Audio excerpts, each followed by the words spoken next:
Volume o Vitória teve. A Vitória também controlou o jogo, mas não venceu. E aqui você vai entender os principais pontos, inclusive os erros no gol do Grêmio, enfim, muita coisa pra gente conversar a respeito de Vitória 1, Grêmio 1. Carpini só sabe jogar de uma forma, tá limitado, tudo aqui a gente vai debater. E claro, peço pra você apertar no gostei, deixar aí o like e compartilhar conteúdo exclusivo do Canto Rubro Negro. Lembrando que nossa ação vai até amanhã para levar um torcedor com absolutamente tudo pago para ver Cerro Largo e Vitória no Uruguai. E caso você não possa viajar, por apenas R$ 20 você participa da ação, segue todas as regras.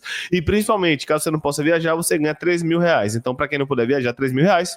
Para quem puder viajar, tudo pago para Cerro Largo e Vitória no Uruguai, beleza? Paulo, vamos lá, sem muito mais enrolação, já vai falando, pedindo para a galera deixar o like, porque aqui a gente vai sempre aprofundar o debate, coisa que a gente até conversou na live, a gente conversou também em alguns momentos no off, mas vamos lá, vamos que a gente tem muito o que conversar a respeito de Vitória 1, Grêmio 1. Inscreva-se no canto, conteúdo exclusivo, vamos lá, na tela. E aperte no hypar. Vamos começar aqui a análise do jogo do Vitória contra o Grêmio, como de costume, trazendo a fase defensiva do Vitória, mas também alguns erros do Grêmio, né? Eu vi muita gente superestimando, se posso assim falar, o Grêmio taticamente, mas é um Grêmio muito aquém, longe do Grêmio que pode ser no Campeonato Brasileiro. Puxa, ainda no início do trabalho a gente vai mostrar alguns erros também do Grêmio que ajudaram a Vitória. Teve sim o mérito do Vitória, mas tem muito demérito do Grêmio. Vitória marcou no 4-4-2 e a gente viu logo nos primeiros lances de jogo que a dinâmica era muito clara. O Vitória empurrava o Grêmio para o lado do campo para o Grêmio tentar fazer uma saída longa, já que o Grêmio tinha muita dificuldade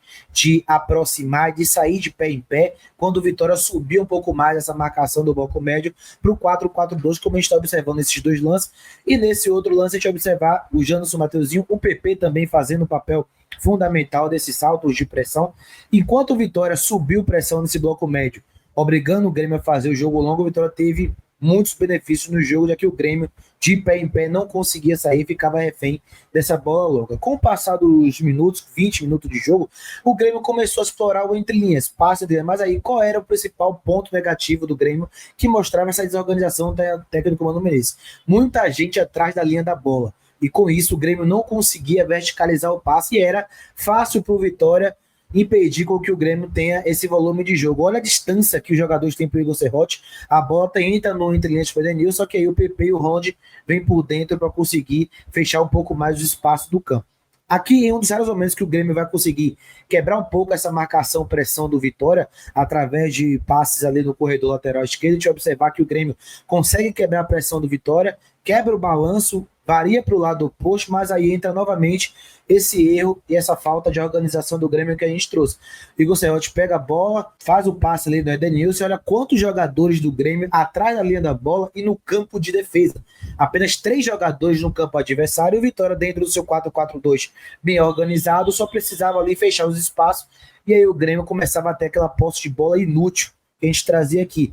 Ainda dava para ver um Grêmio tentando forçar esse passe entre linhas, mas outra vez a gente observa o Ronald e o PP fechando muito bem esse espaço por dentro do campo, e aí o Vitória congestionava e recuperava a posse de bola facilmente. O lance do gol, né? Muita gente quer falar, muita gente quer saber. Vamos lá, que aqui tem que ser por partes. Primeiro, nesse quadradinho pontilhado, também não é pequena área, é para mostrar que a marcação do Vitória tem predominância zonal, ou seja, o intuito dessa marcação, quando é por zona, é proteger a pequena área. Por isso vocês observam que o Vitória estão sozinhos, sem jogador adversário. Mas por que a gente disse que a predominância era por zona?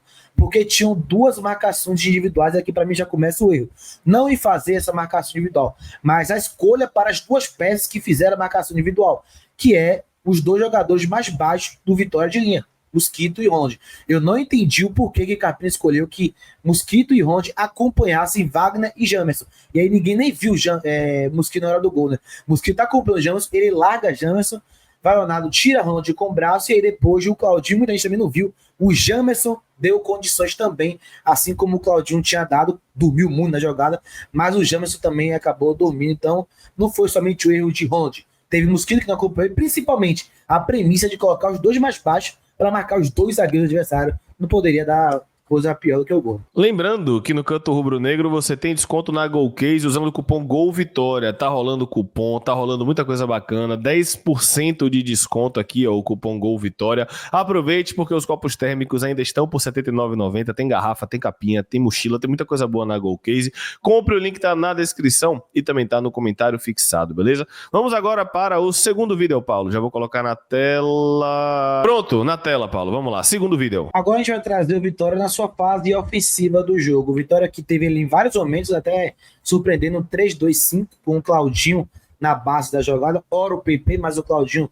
baixando um pouco mais que o James, embora quando a bola ia para o lado esquerdo o James também recuava. Mas o Vitória até em alguns momentos variando para um 3-2-5 e um ponto muito vantajoso do Vitória em relação à parte coletiva, mas que não foi eficiente no último terço, foram as triangulações pelo lado direito do campo, com o Claudinho, o Ronald e o Eric.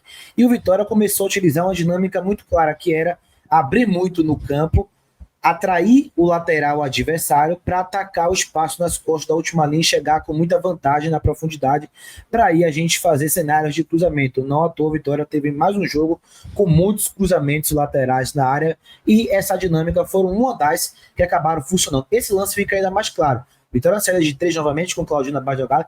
Eric vai baixar para oferecer apoio. O lateral salta no Eric e aí sobra espaço nas costas do lateral para o Claudinho fazer a ultrapassagem. Ora era o Claudinho, ora era o Ronald. Na maioria das vezes o Eric não, que o Eric geralmente é o jogador que mais atrai essa marcação por ter mais qualidade em 1 contra 1. Então dava para observar a Vitória fazendo essas jogadas. Aqui agora a gente fazendo ali outra variação, com passe agora buscando o Janderson no apoio frontal, poderia até inclusive ter acertado já no Janderson, voltou a bola lá do posto, só que mais uma vez, Eric flutua por dentro, atrai marcação, Claudinho consegue chegar com muita presença na linha de fundo e outra vez o Vitória acaba ali errando cruzamento. Claudinho teve 11 cruzamentos no jogo e acertou apenas 2, foi um número muito abaixo. Agora no lado esquerdo a mesma coisa.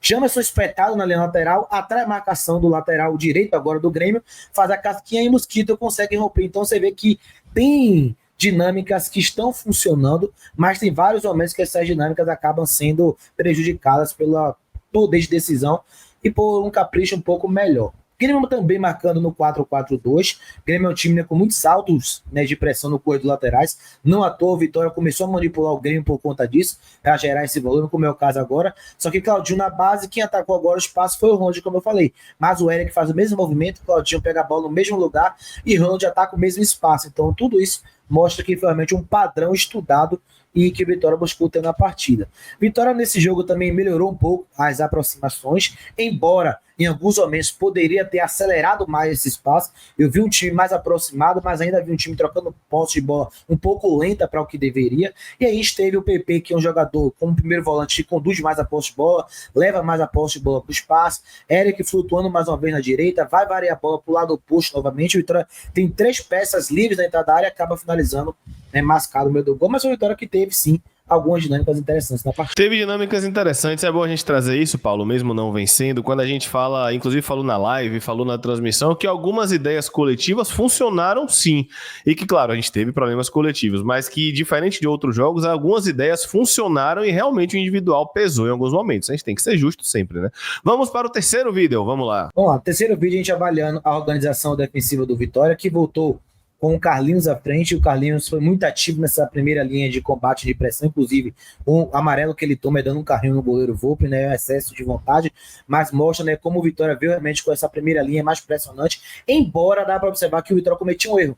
As outras linhas não acompanhavam a pressão. Se Volpe agora fosse um pouquinho mais qualificado com a bola no pé, teria quebrado a pressão do Vitória. Outra vez, Mateuzinho Jansen bem à frente, pressionando o Vitória com dificuldade de chegar. E aí a gente viu o Grêmio tentando fazer essas inversões de corredores em algum momento, principalmente pelo fato do Fabrício não voltar tanto para acompanhar a lateral, fazer ali dobra de 2 padrões.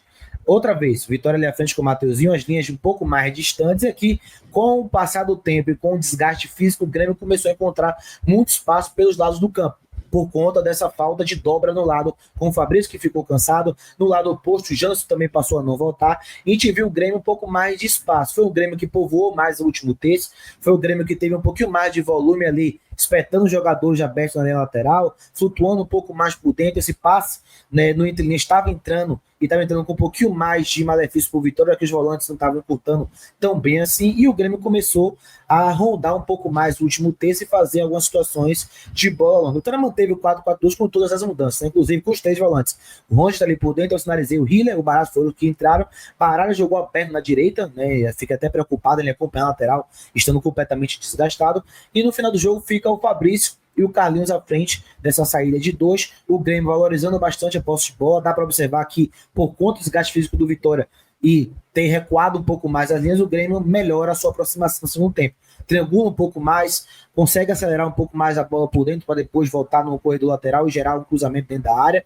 Mas onde o Grêmio gerou mais vantagem foi no lance que você vai observar agora, que foi em transição ofensiva em contra-ataque. O primeiro lance foi com essa bola errada do Zé Marcos na saída. O Grêmio tem ali um contra-ataque muito rápido. São jogadores de muita qualidade. Quando tiver espaço, obviamente, vai poder ali gerar uma situação de gol, como foi essa jogada onde o Zé Marcos erra o passe.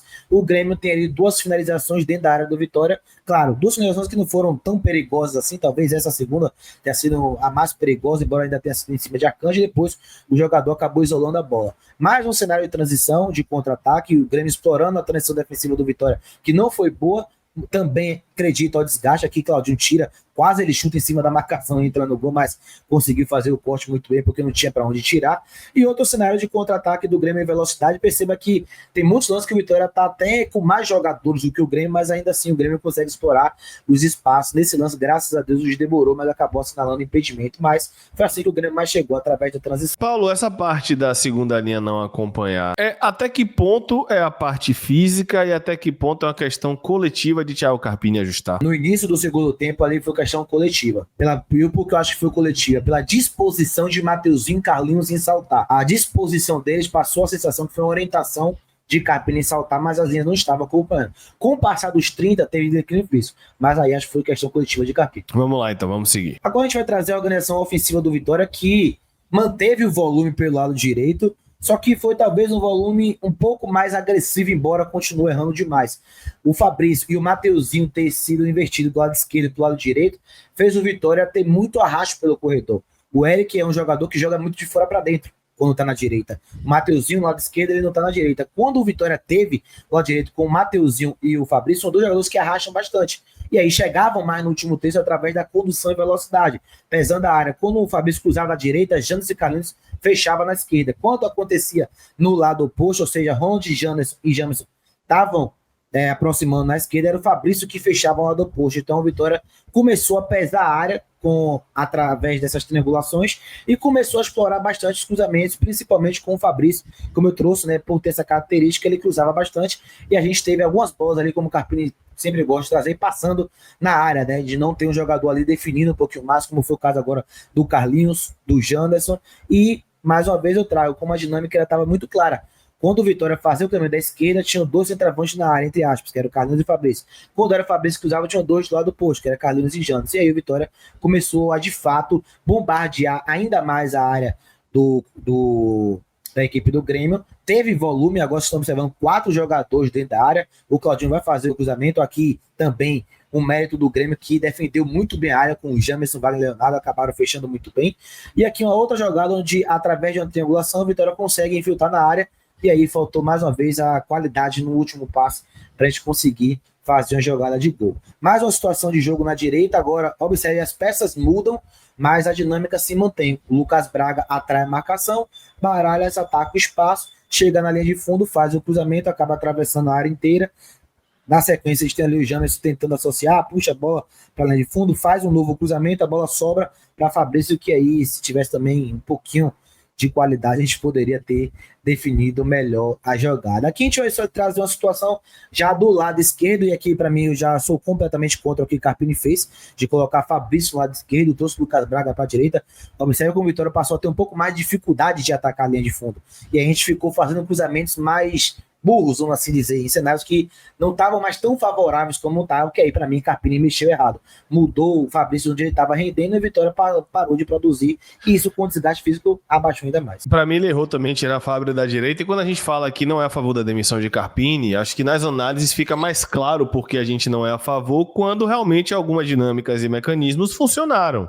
Claro que a gente precisa definir um pouco mais e nem tudo funcionou, evidentemente. Claro que ele tem o demérito dele também em alguns pontos, mas a gente tem que ser justo. Se a gente fala que não é a favor da demissão, esse, por exemplo, é um vídeo que explica por que a gente não é a favor da demissão. Porque apesar do Vitória não ter funcionado totalmente e não ter sido eficiente, o time dele chegou no último terço dentro da dinâmica que é o que ele faz. E aí realmente faltou um pouco mais de qualidade de um Janderson se jogar na bola, de um Fabrício finalizar melhor, de um Claudinho acertar um cruzamento como foi no primeiro tempo. Aí, de fato, a gente sempre é contra ele colocar tudo no individual, mas aqui no vídeo deu pra perceber, Paulo, que realmente teve muita coisa que foi individual, né? Muita coisa foi individual, assim como o futebol não pode ser 880, ele também errou no jogo. O time dele voltou ali pressionando com a primeira linha, as demais distantes, faltou organização naquele momento. O time dele também, no segundo tempo, quando ele inverte por critério dele, o time para de produzir, porque Fabrício e Mateuzinho estavam no mesmo lado, ele mudou tudo, o Vitória parou de chegar. E aí começou a ficar mais engessado. Assim como também teve o demérito do Grêmio, seu time muito bagunçado, mas aqui a gente traz que o Vitória tem sim dinâmicas ofensivas, não é um deserto de ideias, como muita gente prega aí, que o Vitória não sabe o que fazer com a bola, que o Vitória não consegue criar cenários ofensivos, o Vitória cria, mas ainda peca no individual, e sim, também tem pontos que ele precisa melhorar, mas não significa que o trabalho seja ruim, ou que ele tem que ser demitido no momento. Exatamente, é isso, galera, viu até aqui, bote aí Ceará 1, Vitória 3, tamo junto, a toca estará aberta, viu, espero você na Toca do Colossal sábado, eu, Paulo e Gessan, transmitindo de lá. Um abraço, meu povo, valeu, fui, e aperta no hypar, valeu.